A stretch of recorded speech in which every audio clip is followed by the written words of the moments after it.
Episode 7 of Breaking Bad is titled A No Roughs Type Deal, in reference to Fargo, where Jerry too wanted to use a bit of a scare tactic with no rough stuff to get a little bit of money, but of course, it failed. Blood has been shed, Jerry. This was supposed to be a no rough stuff type deal. Don't ever... And of course, that's also exactly what happens in Breaking Bad. Despite his first explosive outing as Heisenberg, Walter would still prefer a low-key type deal where he just cooks and makes money. Both with Crazy 8 and now Tuco, Walter has described them as just businessmen. He imagines this simple deal where both of them make money, both of them continue working together, and everyone wins, but this world is a little bit different than the business world. This is just Walter's short-lived fantasy of this clean and tidy operation, meaning the reality of the drug world. Moving into the episode itself, we get a cold open with the DEA doing a lecture/presentation of sorts at Walter's school, with the stolen equipment being the obvious focus. If in the prior episodes, we talked about how Walt's morality was being challenged with all of these external shocks and other people getting caught in the crossfire, then with this sequence, we will see just how much he has changed and how irrelevant that suffering is to him. One of the teachers says it doesn't even sound like they have any suspects, then asking, what about Hugo? Why was he arrested? The principal just gives a very PR response just to not get the school involved. But right as she explains this, we cut to Walter looking away from the camera. This time, it's not guilt eating him up. This time, something entirely different is bubbling under the surface. Let's reframe this. Everyone here is absolutely bewildered by what's going on. The teachers, the principal, even the DEA. No one has even the faintest clue who might be responsible. All the while Walter, the one guilty of it all, casually sits there in plain sight. In his mind, he has outsmarted all of them. He has already won. Just like with that exhilarating rush after his confrontation with Tuco, Walter's brain is being flooded with, let's call them pleasure hormones, as he starts getting very touchy with Skylar. This entire season has been about breaking Walter down, about showing how every bit of control and power is ripped away from him. Even when he begins to reclaim some of that power, it always comes with catastrophic consequences. Now, for the first time in a very, very long time, that is changing. He is growing desensitized to it. At least for a little while, he is in control and feels more powerful than just about everyone else around him. For an egomaniac like Walter, this is an absolute rush. Every single one of the close-ups we get of Walter are all just smugness and pleasure.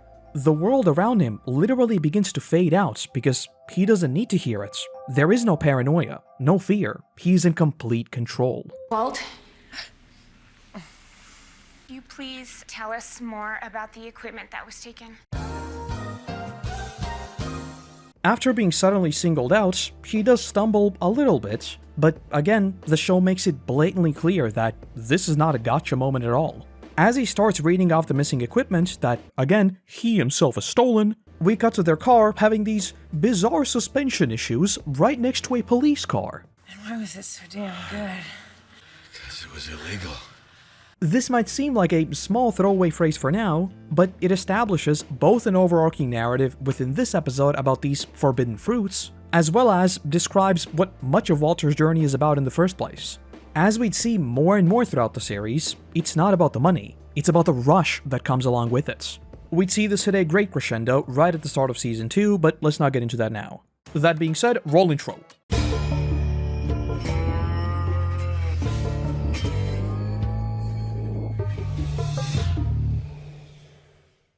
The basement. Just look at all this space. You gotta think rec room. Just imagine all the things you could do down here. Ironically enough, the realtor is dressed in all yellow, the color of meth, so yeah, that definitely tracks. There's a lot of room for all kinds of activities in the basement. Bit of a fixer. This house has great bones. Okay, yeah, I'ma stop you right there because this house does not, in fact, have any bones, because they were turned into a smoothie. Get it? Because Crazy and Emilio were smoothified? Okay, this joke is not even true. There were definitely bone parts remaining, so I'm just wasting time with an unfunny and untrue joke. On the for sale sign, you'll also notice that the agent's name is Jody Nichols. Yup, you guessed it, the mildly important background character is in fact named after a real crew member. In this case, the art department director, who might have actually been the one to make this sign, so that's pretty neat. Jeez, you look like Lex Luthor. This whole Walter visit is interesting for a few different reasons. First off, Walter does not let up on his newfound Heisenberg role. Remember that this deal was made with the pretext that Jesse controls everything about the selling side. Okay, we had a bit of an emergency, so Walter stepped in, but he didn't solve the problem. He escalated it, and he continues to escalate by pushing Jesse into that agreement as well. Even in their partnership, he has to rise above. Problem is, a lot of the time, Walter rushes into things, sometimes very illegal things, just because it's fun. 2 more hours? Don't talk to me about hours. What about pseudo, man? How are we gonna get that? See, that's the bottleneck in your brilliant business. Of course, you would have known that if you would have just asked me. But it's also important that we manage our expectations. This whole 2-pound idea seemed great on paper and immediately cemented Heisenberg as a dominant player in the field. But it is also like literally impossible. Walter kept chasing that high of always wanting more, even though it was self-destructive. But number 2, giving Jesse the bonus 15k is a really interesting part of Walter's character, especially considering what we see from him very soon. There is no your half of the money. There is only my all of it. One side of this could just be the cynical interpretation of him buying Jesse's silence. He already got a victory for himself in getting the bonus in the first place. It was that rush, but the actual money is kinda just a neat bonus that he's willing to sacrifice. But on the other hand, considering how much emphasis was put on Jesse learning of Walter's diagnosis and later the losing of his hair, I more so lean on the side of this being a genuine gesture of goodwill. Even if Jesse does push back at times, Walter does genuinely care about him for one simple reason. Jesse respects him. Time and time again, Walter pulls out some big brain play that leaves Jesse impressed, and that only emboldens their duo dynamic. Well, I've been wondering about alternative medicine. I mean... For now, this whole alternative medicine thing has Walter very annoyed since, it's a waste of time, especially for someone like Walter who is 100% science-minded. That being said, it does turn out to be a bit of a blessing in his great business plan, as he'd spin this right around on Skylar to go on one of his cooking trips. Combine that with the substitute teacher break they talked about in the episode prior, and things are looking very good for old Walter. But one thing I absolutely love here is this line right here. But it's also important that we manage our expectations. I admit, this might totally be me overanalyzing, but it definitely seems like a foreshadowy statement considering it's immediately paired with the junkyard meeting. Managing expectations and not rushing into things is definitely one of Walter's shortcomings since, he's about to meet with the top-level distributor who is incredibly dangerous and he's going to give him barely a quarter of the promised amount. Not a good look. Can you imagine if he went into this situation and still kept asking for more? Oh yeah, right, that's exactly what he does. Before we get to that though, Walter dons the now legendary pork pie hat, and right away, there's a few different things to break down here. First of all, the origin of the hat is actually very boring because it showed up purely out of practical necessity. After shaving his head, Bryan Cranston complained about his head getting cold and presumably also getting burnt in the sun. And so, they just got him a hat, and that's it. There has never been any in-universe explanation for it, so presumably it's the same as the real-world one. Walter probably just bought it after shaving his hair, and that's it. In terms of symbolism though, I always viewed it as a sign of authority and wisdom. He isn't just a cook or the mild-mannered chemistry teacher. He is a kingpin, always donning the very fashionable and fancy-looking hats. It's a status symbol more than anything else. The pork pie hat itself also has a rich history, with it eventually becoming a bit of a symbol in jazz culture. Jazz. Incredible foreshadowing. Bravo, Vince. Jazz aside, similar hats have also been worn by the likes of Oppenheimer, so this could be another trait of important figures in science that Walter yoinks, just like his title. Realistically though, it's just a coincidence that kind of happens to work out.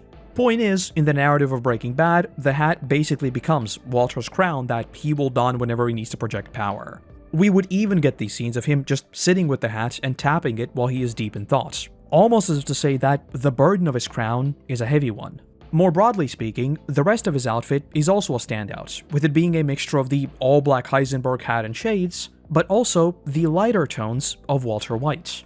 Both in his meeting with Tuco, as well as by the end of this episode, he'd be in all black. So I think with this, it's meant to illustrate Walter's vulnerability and naivete. He might have struck up a deal with Tuco, but really, it's a flimsy one and they're not exactly safe. He wants a no rough stuff type of deal, but really, it's kind of a half measure on his part. Also, side note, all the goofs about Walter picking a junkyard is very funny goofy. Junkyard? Let me guess, you picked this place? This is like a non-criminal's idea of a drug meet. What, they closed the mall or something? Because of the whole pseudo bottleneck, they barely have a fourth of the promised £2, but again, Walter keeps pushing. I want all of it. Consider it a capital investment. And yep, you guessed it, he still doesn't have enough. Can you handle £4? It's important we manage our expectations, Walter. To be fair to old Waltberger, £2 or £4 doesn't really change much since he was considering an entirely different approach. But clearly, it's not exactly wise to challenge Tuco. But I mean, hey, he also played a full round of poker while holding onto a 2 and a 7, so I guess he's kinda used to it. As they return to Jesse's house, we see Walter run through their new recipe. Yeah, Mr. White. Yeah, science. The funny part of Season 1 is that with every single one of these hurdles, it requires a whole new list of equipment, so all the money they literally just made is about to go up in smoke. Which, by the way, if you hadn't put it together, that's why Walter asks for the capital investment. Otherwise, it would have been literally impossible. We'll circle back to the recipe itself because that part is actually super interesting and I'm pretty sure I've been put on a watch list. For now though, Jesse goes off on his fetch quest while we cut to the baby shower. To me, this is easily one of the most depressing sequences in basically all of Season 1, considering where the story is headed. They all talk about stuff 20 years from now, and sure, Walter's diagnosis does loom over all of that, but barely 2 years from now, this family will be torn apart beyond repair. And considering that all revolves around just a innocent child, yeah, it's pretty depressing. Marie then presents her present, the tiara, which is of course stolen. Hank obviously puts the pieces together and immediately just asks for something stronger. This whole stolen tiara thing just becomes another example of the character's selfishness and pride resulting in their loved ones catching strays, just like we've already seen with Walter. I'm pretty sure you could write a whole thesis about how pride is the root of all evil and just use Breaking Bad as an example because, yeah, happens like basically every single time. Marie, as we've already seen with the shoes and even minor things like adjusting Skylar's painting, always wants to be at the top and always wants to have the final say. It's why her color scheme is that royal purple. So with the tiara, it's again the same thing. She wants to have the most expensive and most impressive gift out of anyone. And in this case, that is a tiara, so it's even like a literal crown of sorts. As we cut to Walt and Hank sitting by the pool though, we get a really interesting conversation about just the hypocrisy of society. Now, I was under the impression that these were illegal. Sometimes forbidden fruit tastes the sweetest. Just like Walter, who casually noted that their little fun time was so good because it was illegal, Hank, a literal enforcer of the law, saying the same thing very much embodies this almost primitive side of us that thrives on that rush. A ton of research has gone into this, way more than I could ever talk about in a Breaking Bad video, but risk and reward are intrinsically tied to dopamine production in the brain, so the saying of forbidden fruit tastes the sweetest does have like a literal neurological basis. And in a similar vein, there is also research into dopamine tolerance, which indicates that these risk-seeking behavioral patterns that result in these dopamine rushes usually escalate. That is of course on full display with Walter himself, with him constantly pushing that boundary with just about every new thing that he does. But alright, that's just like a fun little neuroscience tangent. What's much more important here is... It's funny, isn't it? How we draw that line. Oh, what's legal? What's illegal? These are two men on directly opposing sides, both making justifications for breaking the law. It seems like a lot of hypocrisy, right? But at the same time though, let's not pretend that these things are in any way equivalent. Walter is more than intelligent enough to know that likening a cigar to literal meth is a false equivalency and a half. But then again, when he brings up alcohol, yeah, that is incredibly deadly, and the only reason why it's legal is because banning it is basically impossible. Without getting stuck in the weeds of picking apart all these subtle and not so subtle jabs at Walter, I think it perfectly illustrates how malleable our views of quote-unquote justice really are. On one hand, it really is as arbitrary as Walter says. Things are constantly changing, and who knows what will happen next. But there is also a pretty big problem with that kind of thinking, because it becomes a justification that you can just tell yourself to basically validate literally anything. If it's for my family, then I can't be wrong, right? Like, it's literally for my family. How could you ever say that I'm doing something wrong? But on the other hand, there are also things that we remain so opposed to for similarly arbitrary reasons because it's just quote-unquote wrong and bad somehow. Especially when you bring in something as simple as alcohol in these conversations, most of these arguments fall apart at the seams because it's very, very bad, but it is also not just impossible to limit, it's counterproductive. 10 out of 10 cinema, great scene that gives us a side of Hank that we hadn't really seen before, while also challenging Walter and really the entire society and how it works and all the things we allow and don't allow. Cinema. But speaking of excuses, we got to Walter browsing some alternative healing spots. And so with that, we see Walter's slightly different kind of sweat lodge as he and Jesse work on moving all the new equipment. But of course, there is now a new problem. Methylamine. Where's the methylamine? I don't see the methylamine. Let's get to the reason why I've probably been put on a watch list. This methylamine-based recipe is actually a legit alternative to using pseudo tablets. Which, by the way, I'm gonna have to request Tyler to implement this in Schedule 1. But yes, getting it would be hard because it is a strictly regulated substance. If you consider the risk premium of actually stealing it, I think the economics of the barrel also mostly makes sense. For some super basic napkin math, if you assume that 1 liter of it is going for a round $1, the barrel itself should only be about $113. And keep in mind this is in modern prices and not like 2008. Before I tried to order methylamine myself, I thought that the deal would be very goofy because I expected the methylamine itself to be way more valuable, but no, in industrial amounts, it is like super cheap.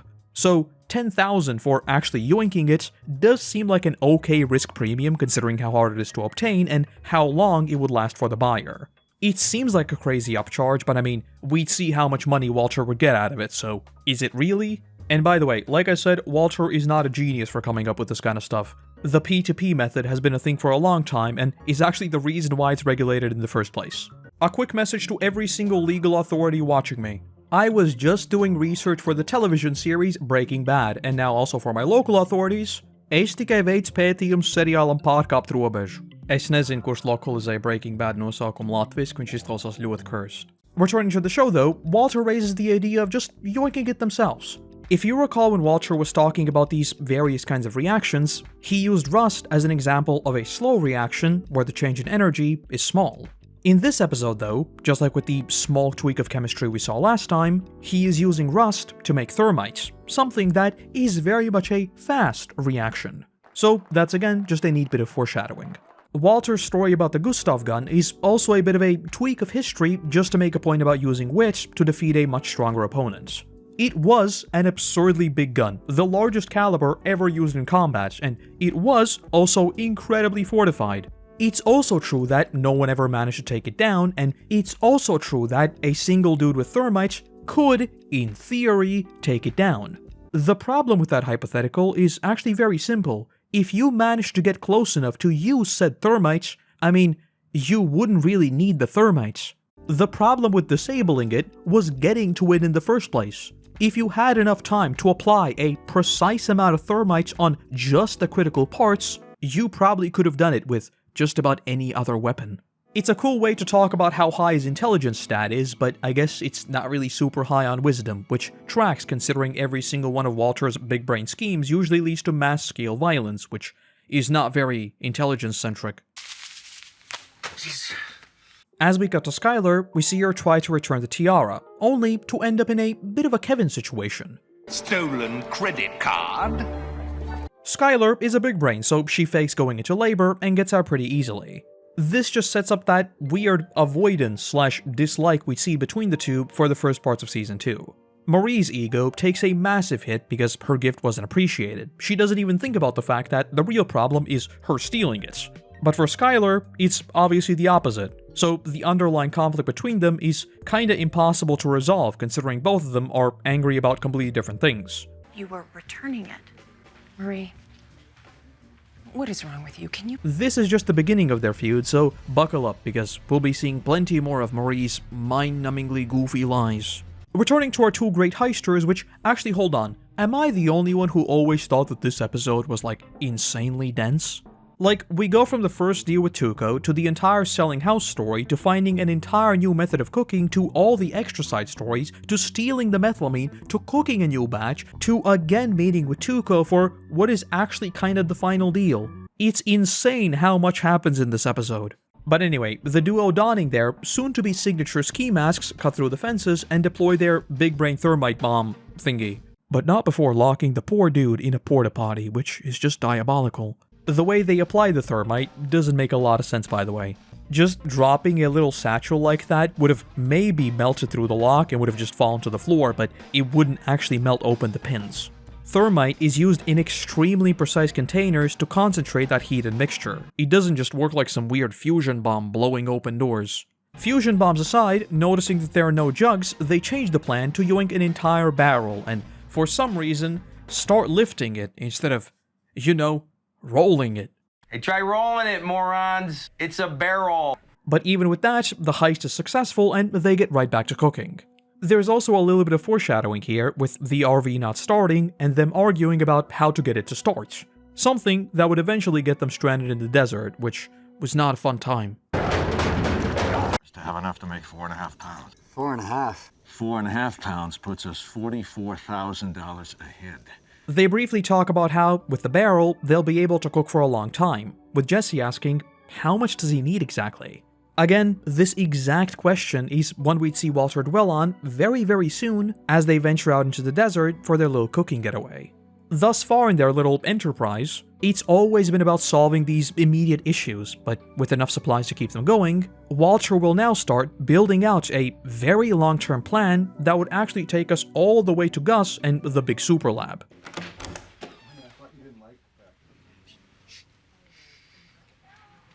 The thing about their little chemistry experiments is that methylamine smells like cat pee. Considering how little ventilation the basement had, chances are the entire house smelled really bad. But I mean, hey, cat owners probably wouldn't even register it, so a lot of these people probably didn't even notice it. Not me though, Appa is a very good boy who only pees in his litter box. What's that smell?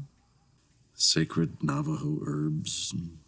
Skylar tells him about the Tiara, but just like with the cigar discussion, Walter can't really push back that much because that's him. He literally just stole. So he then starts talking about how sometimes people do things for their families. He even asks, what would you do if it were me? Would you divorce me? He is seeking validation. He's trying to get someone to admit that the lines he has crossed may not have been as clear-cut as he had envisioned. Just like last time though, this is just setting up his world really beginning to fall apart as he would learn that the tumor has actually decreased in size. All of those excuses of him not having enough time, about wanting to leave money for his family, and all the other things would no longer apply. He has to somehow make sense of what he has done without all of those excuses. But okay, let's not jump ahead. The final scenes of the finale take us full circle, as we see another deal between Walter and Tuco. Having regained his confidence, Walter is now in all black, now delivering even more than promised. This is blue. And right away, we have to talk about it being blue. While the color blue is used as a symbol of purity in the series, it really makes no sense in the context of Walter's chemistry. Actually pure crystal would be just colorless crystal. The color is contamination. Technically speaking, it shouldn't be as pure as his first product. But we'll forgive it for narrative's sake because let's be real, it just looks really cool. Also, in case you were ever wondering what they actually used on sets, this is actually just super basic rock candy. If you want to cosplay Breaking Bad, you can easily whip up a batch of this stuff yourself and add whatever kind of flavor you want. Source for that is, that's exactly what we did in middle school when we had to make a presentation on crystallization, and yes, we used the Breaking Bad theme for the video, and yes, we made it blue, because of course we did. And yes, we also did a whole goof of putting on glasses and smashing it up like glass. Of course we did, because it was funny. And just as they wrap up the deal, with Walter of course getting extra for bringing 4.6 pounds instead of the agreed 4, the no rough stuff type deal becomes, well, a little rough. Just remember who you're working for. So I don't understand. Are you saying that I'm stupid? Hey, why don't we all just relax, huh? Heisenberg says relax. I'm relaxed. I'm relaxed. As the absolute banger Who's Gonna Save My Soul by Gnarls Barkley plays us out, We close the season with the now fully corrupted, all-black duo watching as yet another person has caught astray. But moments later, we see Walter casually swapping the glasses. The calculated Walter is back, and oh boy, is this a victory. They have enough supplies to cook up hundreds of thousands of dollars worth of product, and now there is nothing holding them back. In theory, that is, because, you know, there actually is. It's Tuco again. And with that, that is episode 7, and also season 1. One thing I always forget about Breaking Bad is just how much of season 1 is kind of set up towards season 2. Like, all of these things with Tuco are sort of self-encompassed within season 1, but really the resolution of all of these things, most of that is season 2. To be fair though, Breaking Bad for some reason is still like the only TV series in my brain that no matter how many times I rewatch it, I constantly forget just how fast season 2 and season 3 is. Like the whole Gus thing, and how fast we move from Tuco to Gus to the Super Lab, always confusing to me, I don't know why. But yes, that is season 1 all wrapped up, and next time we're right into season 2.